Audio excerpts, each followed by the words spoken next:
Hello বন্ধুরা, কেমন আছো তোমরা সবাই? আশা করি অনেক অনেক ভালোই আছো। আর তোমাদের ভালোবাসায় আমিও অনেক ভালো আছি, কারণ তোমরা আমাকে যে পরিমাণে ভালোবাসা দিয়েছ এবং সাপোর্ট দিয়েছ তা আমি কোনোদিন ভুলতে পারবো না।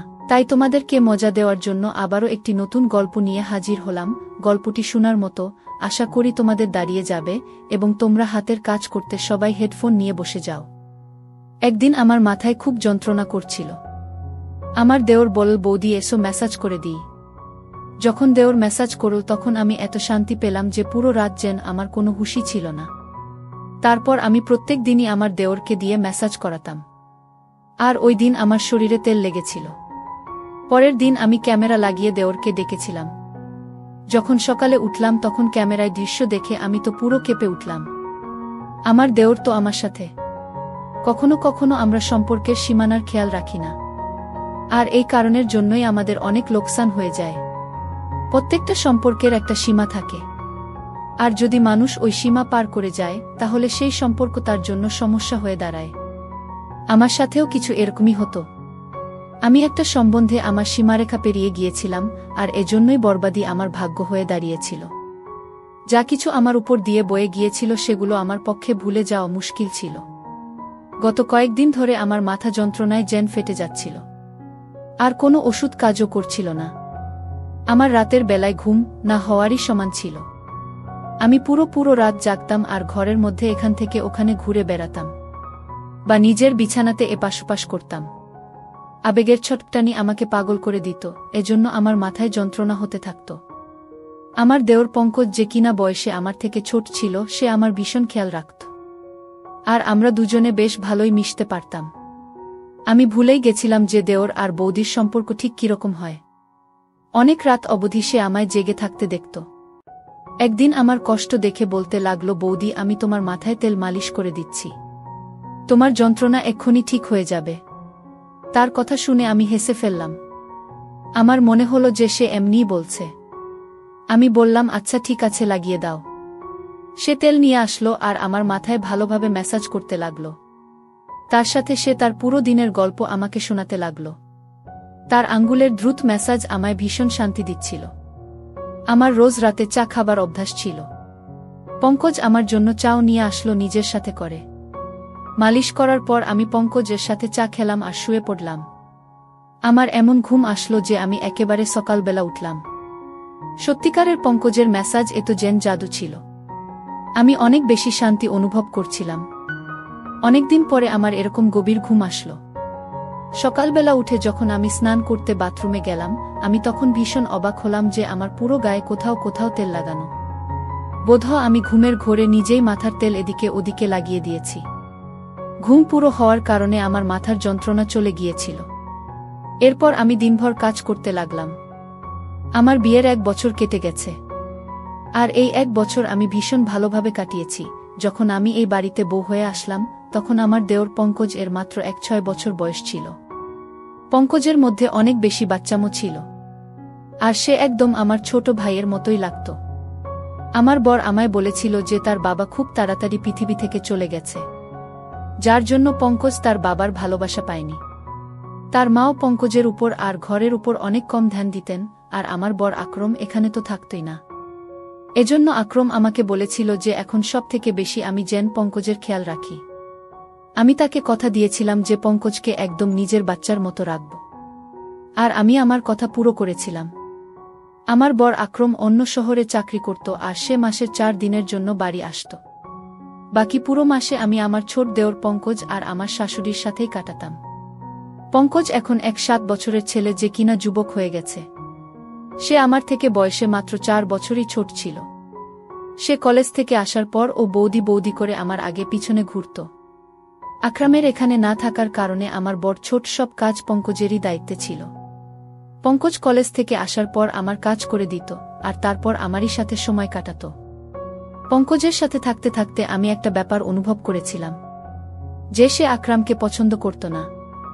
এমনকি তার কথা উঠলেও সে সেখানে চুপ করে যেত, অথবা কথা বদলে দিত। আমি তার থেকে জানতে চাইতাম যে আকরমের থেকে তার কিসের সমস্যা, কিন্তু আমি কখনো এই প্রশ্নটা করতেই পারিনি। আকরামের মা পুরো দিন পাড়ায় ঘুরে বেড়াতেন, আর সন্ধ্যা হতেই বাড়ি এসে তাড়াতাড়ি শুয়ে পড়তেন। পরের দিন সকালবেলা আবার পাড়ায় বেরিয়ে যেতেন। এজন্য আমার তার দিক থেকে কোনো সমস্যাই ছিল না। জীবন খুব ভালোভাবেই কাটছিল। কিন্তু আকরামকে ছাড়া আমি পুরো রাত ঘুমোতেই পারতাম না, আর পুরো রাত আমি এপাশ ওপাশ করে কাটিয়ে দিতাম। কখনো কখনো মন চাইত যে আমি নিজেই আকরাম এর কাছে চলে যাই। কিন্তু এখন এমনটা সম্ভব নয়, এজন্য আমার মাথায় মাঝে মধ্যেই ব্যথা হতো। পঙ্কজ জানত যে আমার মাথায় ব্যথা। এজন্য প্রথমে তো সে আমার জন্য ওষুধ নিয়ে আসত। কিন্তু একদিন হঠাৎ সে বলল যে, আপনি কতদিন আর ওষুধ খাবেন মাথা যন্ত্রণার? এর থেকে তো ভালো যে আমি আপনার মাথার ম্যাসাজ করে দিই। আপনি অনেক শান্তি পাবেন। আমি পঙ্কজকে বললাম, ম্যাসাজ করার বদলে কিছুদিনের জন্য আমাকে নিজের দাদার কাছে পাঠিয়ে দাও। আমি নিজেই ঠিক হয়ে যাব। আমার কথা শুনে পঙ্কজ বলতে লাগলো, যদি আপনি চলে যান তো আমার কি হবে? আমি তো আপনাকে ছাড়া থাকতেই পারি না। তার কথা শুনে আমি জোরে জোরে হাসতে লাগলাম। সে আমার সাথে এভাবেই কথা বলতো। সত্যিই পঙ্কজের সাথে থেকে আমার একটা অভ্যাস হয়ে গিয়েছিল তার। আমরা দুজনে মাঝে মধ্যেই ঘুরতে বাইরে চলে যেতাম। সে রাতের বেলা আমার জন্য আইসক্রিম নিয়ে আসত, আর আমরা দুজন মিলে রাতভর একসাথে সিনেমা দেখতাম। আমি পঙ্কজের সাথে কেনাকাটা করতে যেতাম। তখন সে আমাকে অনেক মডার্ন আর ফ্যাশনেবল জামা কাপড় কিনতে বাধ্য করত। ঘরের মধ্যে তো সে আমাকে ওড়না গায়ে দিতেও দিত না। আমি যখনই ওড়না নিয়ে কাজ করতাম তখন সে আমার গায়ের ওড়না টেনে একদিকে ফেলে দিত। আমার অনেক বেশি চিন্তা করত। সে হালকা রঙের জামা কাপড় পরতে বেশি পছন্দ করত। এই জন্য আমি যখনই তার সাথে বাজারে যেতাম তখনই সে আমার জন্য হালকা রঙের কাপড় পছন্দ করত আর কেনাত। আর তার সেলাইও ভীষণ ফ্যাশনেবল ভাবে করিয়ে আনত। আমার জামা কাপড়ের ব্যাপারে তার অনেক রুচি ছিল। আমি প্রায় তাকে বলতাম যে তার বউ তো যে তার বর তাকে পছন্দমতো জামা কাপড়ের ডিজাইন বানিয়ে দেবে। আমার কথা শুনে সে বলতো যে, আপাতত আপনি ভীষণ সৌভাগ্যবতী যে আমি আপনার জন্য এত মেহনত করি। আর সত্যিই আমি অনেক সৌভাগ্যবতী ছিলাম, কেননা আমাকে সে কখনো কোনো কাজের জন্য না বলতো না। সে আমার অনেক জামা কাপড়েই ডিপ করে ডিজাইন দেওয়া গলা বানাত, বড় পিঠের ডিজাইনও বানাত, যেগুলো মাঝে মধ্যেই আমার কোমর পর্যন্ত চলে যেত। আর কামিজ এতটাই টাইট ফিটিং হতো যে কখনো কখনো তো নিঃশ্বাস নিতেও আমার কষ্ট হতো। কিন্তু পঙ্কজ এরকম জামা কাপড় ভীষণ পছন্দ করত। আমি ওকে আমার বাচ্চার মতো করে রাখতাম। এই জন্য কখনোই তার পছন্দের জামা কাপড় পরার জন্য আমি না করতাম না। হালকা গোলাপি রঙের জামা কাপড় পরে আমি একদিন রান্নাঘরে কাজ করছিলাম।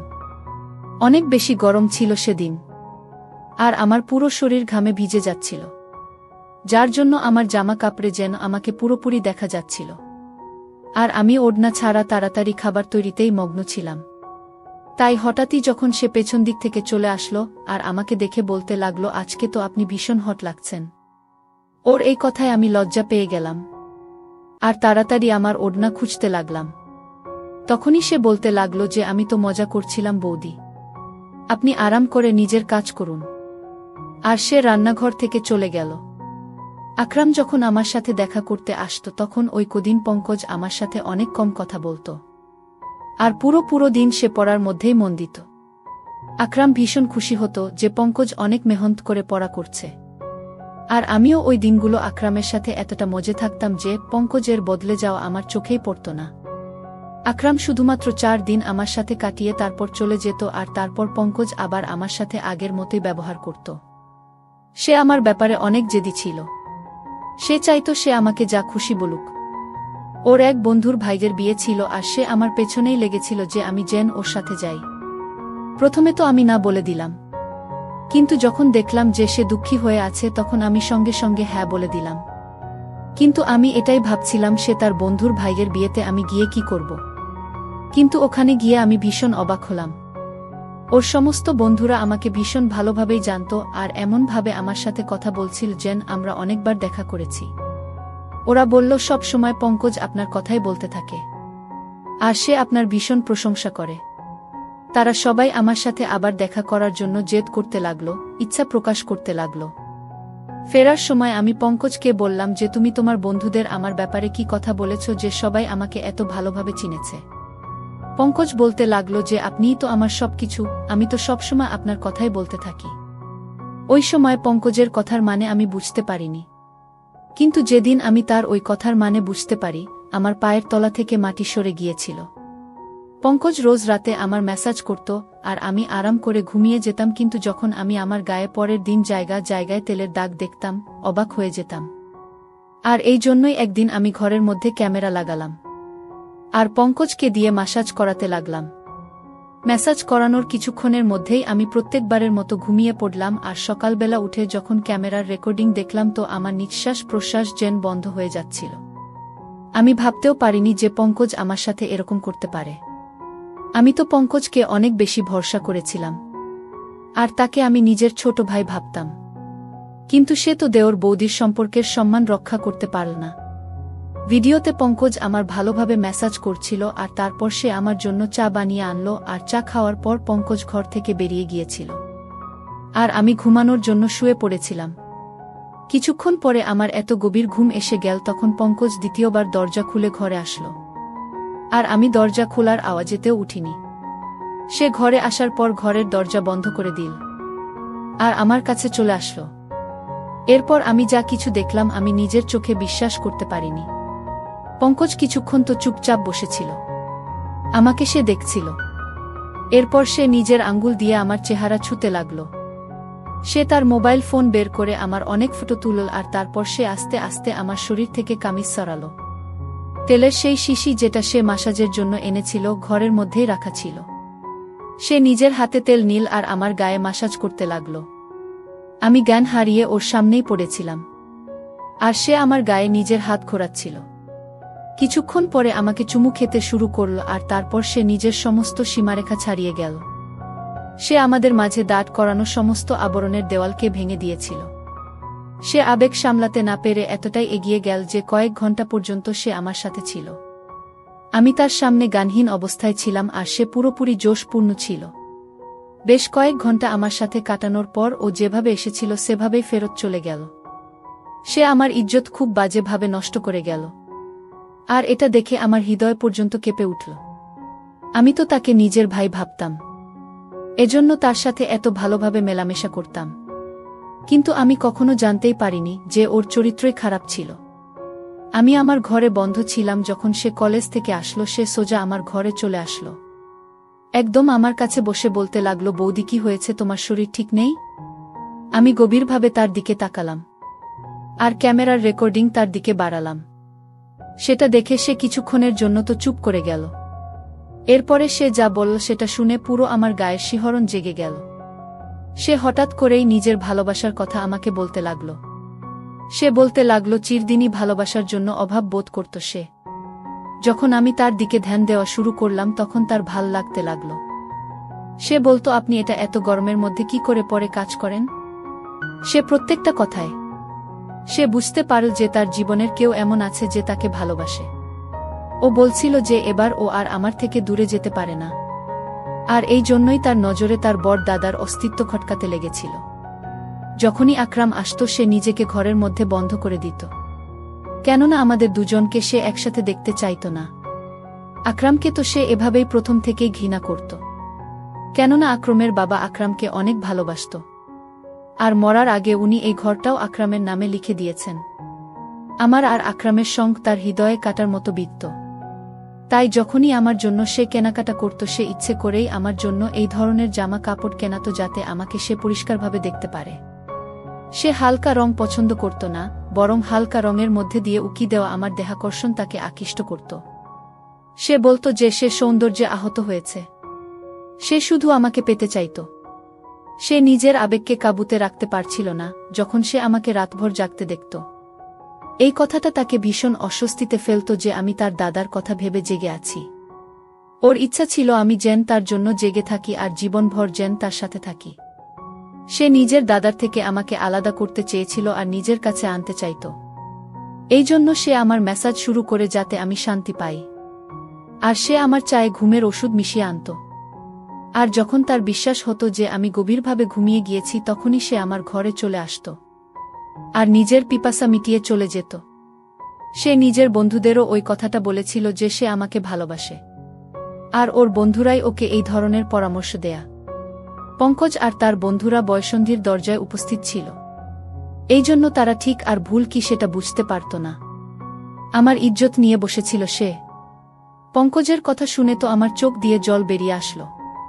সে এই সমস্ত করে ফেলেছিল আর আমি ছিলাম তার দাদার বউ। আর সে আমার বিছানা পর্যন্ত এসে গেছিল। আমি লজ্জায় জল হয়ে যাচ্ছিলাম। আমি ঘৃণায় পঙ্কজের দিকে তাকালাম। তখন সে আমার পায়ের কাছে বসে পড়ল আর বলতে লাগলো সে শুধু আমাকে ভালোবাসে আর আমার ঘৃণা ওকে মেরে ফেলবে। বাবার ছেড়ে চলে যাওয়ার সাথে সাথে সে নিজের মায়ের অদ্ভুত ঔদাসীন্য সহ্য করতে পারেনি। সে বলতে লাগলো তার মাও কখনো তার আবেগ আর তার ইচ্ছের খেয়াল রাখত না।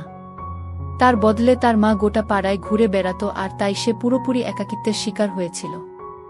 যখন আমি এই বাড়িতে আসলাম তখন তার একাকিত্ব দূর হলো, সে নিজে নিজেই আমার সাথে মিলেমিশে গিয়েছিল। আমি পঙ্কজকে ধাক্কা দিয়ে আমার পায়ের কাছ থেকে সরিয়ে দিলাম। আমি তার মুখও দেখতে চাইছিলাম না। সে আমার সাথে যা করেছে আমি তাকে কখনোই ক্ষমা করতে পারতাম না। আমি জানতাম এতে পুরো ভুল পঙ্কজের ছিল না। সে সত্যিই সম্পর্কের জন্য মরে যাচ্ছিল। আর আমাকে পেয়ে সে সীমানা ভুলে গিয়েছিল। আর আমিও তাকে কখনো ঠিক আর ভুল কোনটা তা বলিনি। সে যখনই আমার জন্য জামা কাপড় সেলাই করাতো তখন আমি সেটা ওর পছন্দ ভেবে মেনে নিতাম। আমি ওড়না ছাড়াই তার সামনে ঘরে ঘুরে বেড়াতাম। আমি তাকে নিজের ছোট ভাই অবশ্যই ভাবতাম, কিন্তু বাস্তবে সে তো আমার ছোট ভাই ছিল না। তার আর আমার সম্পর্ক ছিল দেওর বৌদির। আর আমি এই ব্যাপারটাই খেয়াল করিনি। আজকালকার দিনে যেখানে এক 3 বছরের বাচ্চাও পুরো সব কথাই জানতে পারে, আমি কি করে ভেবে নিলাম যে আমার 7 বছরের দেওর একটা ছোট বাচ্চা হবে। আমি তাকে বললাম এটাই ভালো হবে যে তুমি আমার থেকে দূরত্ব বজায় রাখো। আর আমাকে নিজের চেহারাও দেখাবে না। আমার পক্ষে এবার তার সাথে একই ছাদের নিচে থাকা মুশকিল হয়ে গিয়েছিল। সে বলতে লাগলো যে এই কথাটা যেন তার দাদাকে আমি না বলি। আমার মধ্যে তো নিজে থেকেই এতটা ক্ষমতা ছিল না যে আমি আকরামকে এত বড় সত্যিটা বলবো। সে ভীষণ লজ্জিত ছিল আর সে নিজের ঘরে চলে গেল। কিন্তু আমি নিজের নজরেই নেমে গিয়েছিলাম। আমি সঙ্গে সঙ্গে আকরামকে ফোন করলাম। তাকে বললাম আমি এবার তাকে ছাড়া থাকতে চাই না। হয় সে নিজে এখানে চলে আসুক আর না হয় আমাকে তার কাছে ডেকে নিক। আমার কথা শুনে আকরাম প্রথমে তো অবাক হয়ে গেল যে আমার হঠাৎ করে কি হলো। কিন্তু যখন আমি বারবার বলতে লাগলাম তখন সে বলল সে তাড়াতাড়ি আমাকে তার কাছে ডেকে নেবে। সে কিছু সময় চাইছিল যাতে আমার থাকার সে ব্যবস্থা করতে পারে। আর নিজের মায়ের সাথেও সে সেই ব্যাপারে কথা বলবে। আমি আকরামকে বললাম যে সে 1-5 দিনের ভেতরে যেন আমাকে ডেকে নেয়, না হলে আমি চিরজীবনের জন্য ঘর ছেড়ে চলে যাব। আকরাম আমাকে কথা দিল যে সে 1-5 দিনের মধ্যেই আমাকে নিজের সাথে নিয়ে যাবে। আমি এই 15 দিন নিজেকে ঘরের মধ্যে বন্ধ করে কাটিয়েছি। আমি সেসব পুরোপুরি ভুলে যেতে চাইতাম। আমার শাশুড়ির এখনো পর্যন্ত ঘরের সম্পর্কে কোনো হুঁশ নেই। তার নিজের ঘরের থেকে বেশি পাড়ার চিন্তা থাকে। যদি সে অন্যের খোঁজে না থেকে নিজের সন্তানের খেয়াল রাখত তাহলে পঙ্কজ এরকম করত না। সে শিকার হয়ে নিজের রাস্তা থেকে হারিয়ে গিয়েছিল। প্রত্যেকটা সম্পর্কের একটা সীমা থাকে আর আমি আমার আর পঙ্কজের সম্পর্কের সেই সীমাটা ভুলে গিয়েছিলাম। আর আজকে তারই ফল আমাকে ভোগ করতে হচ্ছে। আমি আমার সমস্ত পুরনো জামা কাপড় জ্বালিয়ে দিয়েছি। এবার আমি বুঝতে পেরেছি যে আমি এই বাড়িতে একজন বাইরের মানুষের সাথে আছি। আর আমাকে নিজেকে এবার থেকে আড়ালে রাখতে হবে। কখনো কখনো আমরা অনেক ব্যাপার ছোট ভেবে নিই, কিন্তু সেগুলো এতটাও ছোট হয় না যতটা নজরে মনে হয়। আজ আমি আমার ওড়নার দামের কথা অনুভব করলাম যে সেটা কত দামি, যখন কিনা আমি প্রায় ধ্বংস হয়ে গিয়েছি। যারা এই গল্পটি শুনছেন আপনাদেরকে আমি এটাই বলতে চাই যে নিজেকে সাবধানে রাখুন। ধন্যবাদ বন্ধুরা গল্পটি শোনার জন্য।